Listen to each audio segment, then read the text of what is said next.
This is the story of the people of Israel in its land. We are in the days of the last independent Jewish kingdom. For over 1,000 years, the Jewish people lived in the land of Israel under their own kings.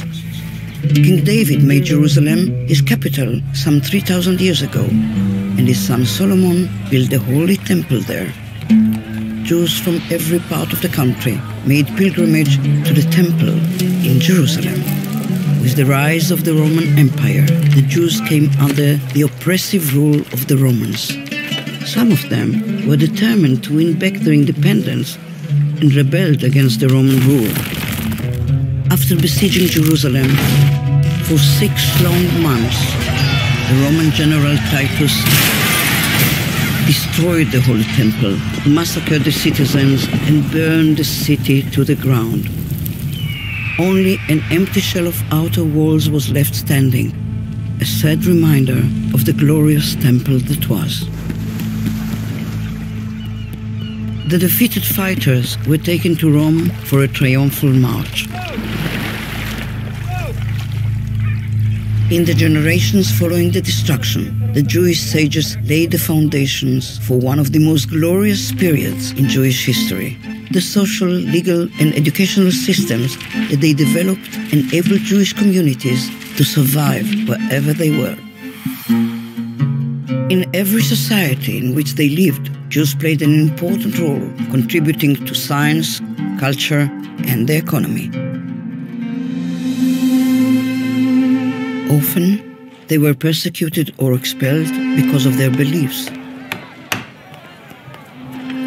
and at times forced to practice their Judaism in secret.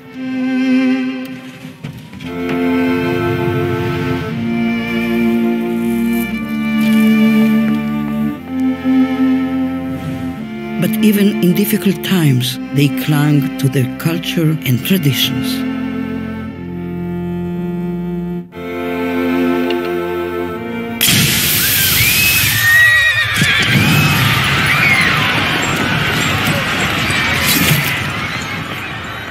A new wind began to blow in the Jewish communities in the diaspora, and more Jews refused to accept exile as their fate.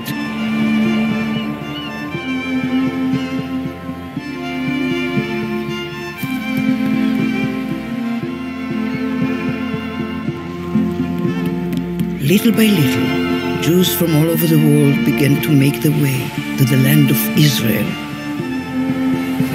They came with a burning desire to live in the land of their forefathers.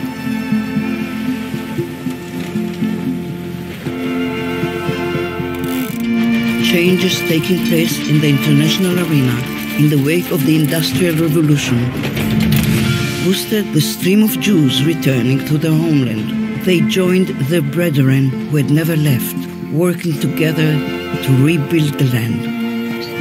It was a young Jewish journalist who turned the new wind into a movement and gave it a name, Zionism.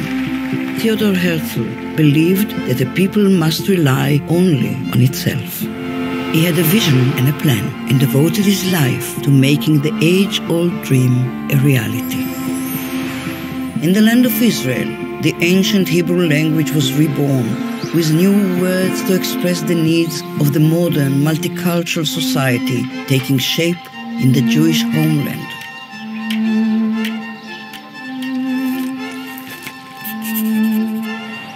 In 1917, the nations of the world, led by Great Britain, recognized the right of the Jewish people to establish a national home in the land of Israel.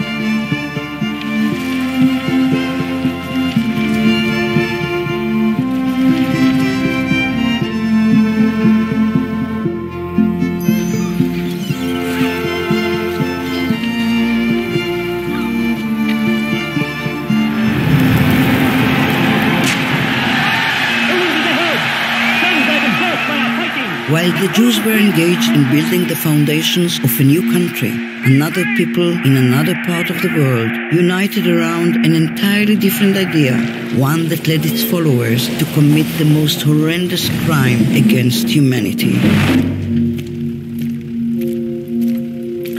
The Nazis began with the cancellation of civil rights, progressed to persecution and riots, and eventually carried out a systematic annihilation of 6 million Jews with a brutality that the modern world had never seen or even imagined.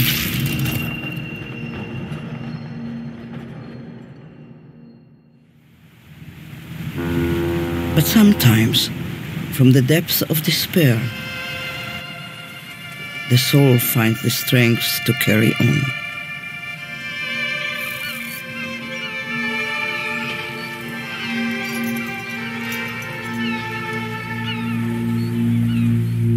The Nazis murdered 1/3 of the Jewish people, but they couldn't kill their spirit. In 1947, the United Nations voted on a plan that would divide the land between the Jews and the Arabs and establish 2 states, a Jewish state and an Arab state. The UN partition plan was accepted by the Jewish leadership. The nation united in joyful celebration. Not so among the Arabs. The Arabs utterly rejected the partition plan. The morning after the UN vote, the Arabs within Israel, as well as the Arabs in the surrounding countries, attacked Jewish communities.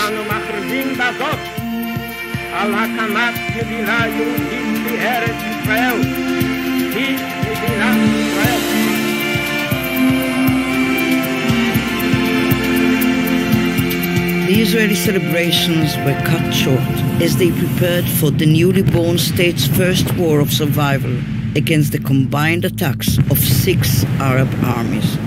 Synagogues were destroyed, many of the Jewish residents were killed, wounded, or taken captive. The Jews in the rest of Jerusalem were under siege. Convoys with makeshift armor that tried to break through the siege were ambushed. The war ended in victory for the State of Israel, but Judea, Samaria, and the old city of Jerusalem came under Jordanian occupation.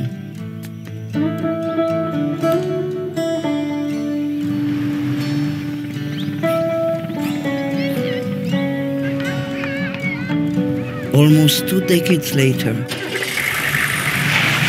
Israel was again in mortal danger as Arab states banded together and once again threatened to destroy the State of Israel.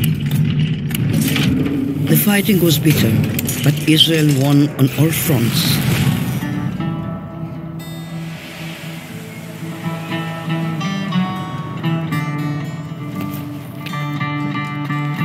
The sweetest victory of all was the liberation of the Holy Temple Mount and the Western Wall.